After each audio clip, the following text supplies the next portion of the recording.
कि कोई ब्राह्मण लड़की को पटा लेगा, उसे अगर मुसलमान बना लेगा, लव जिहाद में फंसा लेगा तो इतने लाख रुपए, सिख लड़की को फंसाएगा तो कमाल हो गई। मैडम क्या नाम है आपका? मेरा नाम सुबुई खान है। जी, जैसे आज हम देखते हैं जो राष्ट्रीय जागरण अभियान है उसके बैनर तले आज दिल्ली के जंतर मंतर पर है, तो उसके द्वारा क्या मैसेज आप लोग देना चाहते हैं? जी देखिए, राष्ट्र जागरण अभियान एक ऑनगोइंग प्रोसेस है और ये एक कंटिन्यूस प्रोसेस है जो मुझे लगता है हमारे देश के लिए आज की मांग है, डिमांड है, होना चाहिए। और राष्ट्र जागरण अभियान के दो प्रमुख उद्देश्य हैं। एक तो सारी भारत विरोधी मानसिकताओं को हम एक्सपोज करेंगे।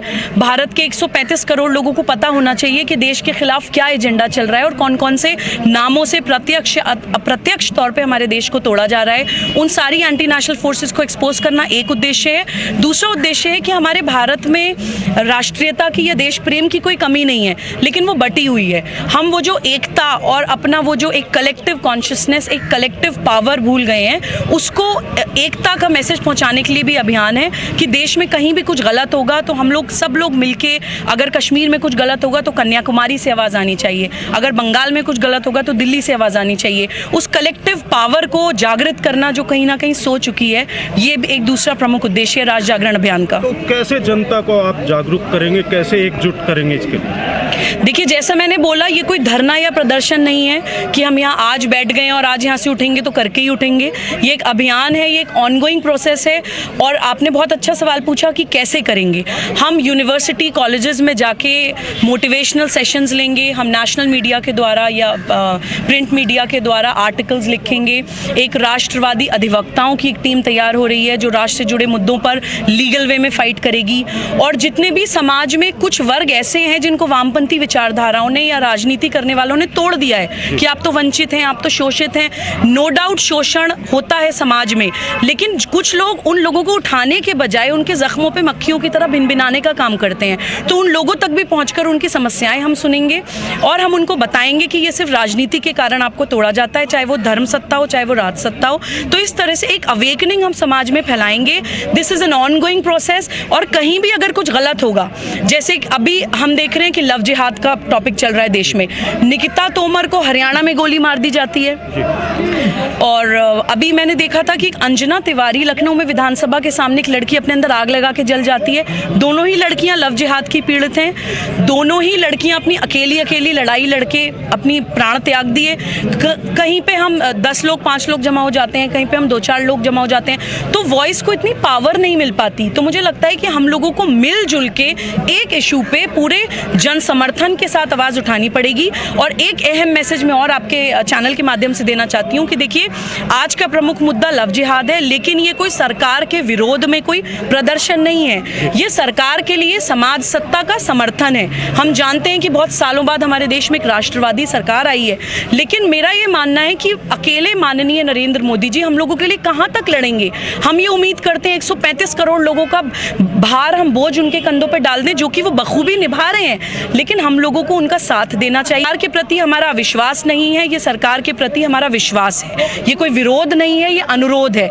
हम यहाँ पर एक कॉमन प्लेटफॉर्म पे बैठे हैं। पूरे देश में जहाँ जहाँ लव जिहाद की पीड़ित लड़कियाँ हैं, वो लड़कियाँ हम लोगों को अप्रोच करें। जो रिपोर्टेड केसेस हैं, अनरिपोर्टेड केसेस हैं, सारी इन्फॉर्मेशन को कलेक्ट करके उसको एनालाइज करके एक ज्ञापन बनाया जाएगा, एक कानून का ब्लूप्रिंट क्या हो सकता है, हमारी कुछ सलाह होगी, वो हम सरकार तक पहुँचाएंगे जन समर्थन के साथ। तो हम मिलजुल के राजसत्ता और समाज सत्ता मिलजुल के देश के लिए काम करेंगे।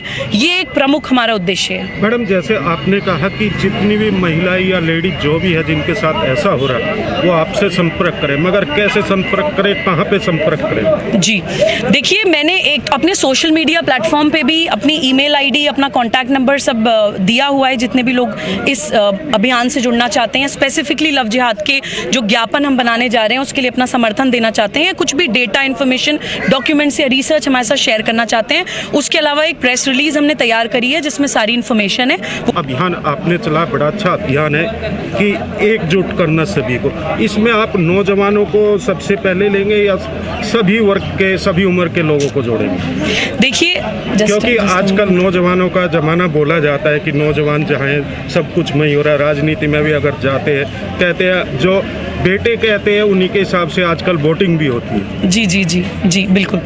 देखिए बहुत इंपॉर्टेंट आपने सवाल पूछा है। मैं हमेशा ये कहती हूँ हम बॉक्सेस में फिट कर देते हैं। हमारी कमी यही है कि अगर हम यहाँ पे लव जिहाद के लिए खड़े हैं तो आप ये सोचेंगे कि ये सरकार के विरोध में खड़े हैं। हम लोगों को सबको मिलजुल के चलना है।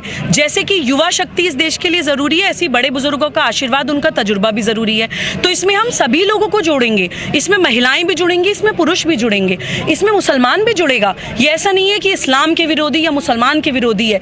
ये भारत विरोधी ग़ज़वा-ए हिंद का एक एजेंडा है। ग़ज़वा-ए हिंद का ही एक पार्ट है लव जिहाद, जो हमारे देश को तोड़ रहा है। हमारे देश का इतिहास, शास्त्र, संस्कृति ख़त्म करने के लिए, इस्लामिक स्टेट फैलाने के लिए लव जिहाद चलाया जा रहा है। तो इसमें युवा भी जुड़ेंगे, इसमें बुजुर्ग भी जुड़ेंगे, इसमें मुसलमान भी जुड़ेगा, गैर मुसलमान भी जुड़ेगा, पुरुष भी जुड़ेगा, महिला भी जुड़ेगा। क्या नाम? जी नमस्कार, मेरा नाम निधि झा है। जी।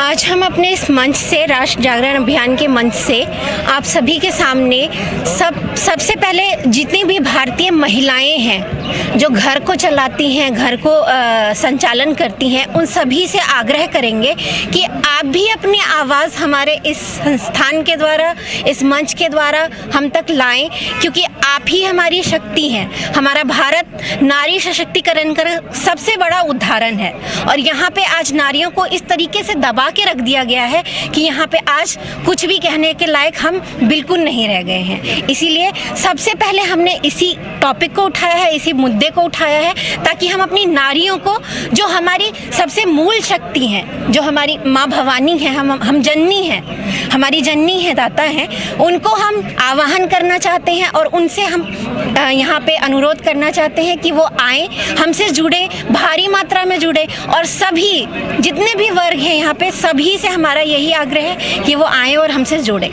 Like, share and comment. To subscribe this channel, please press the bell icon.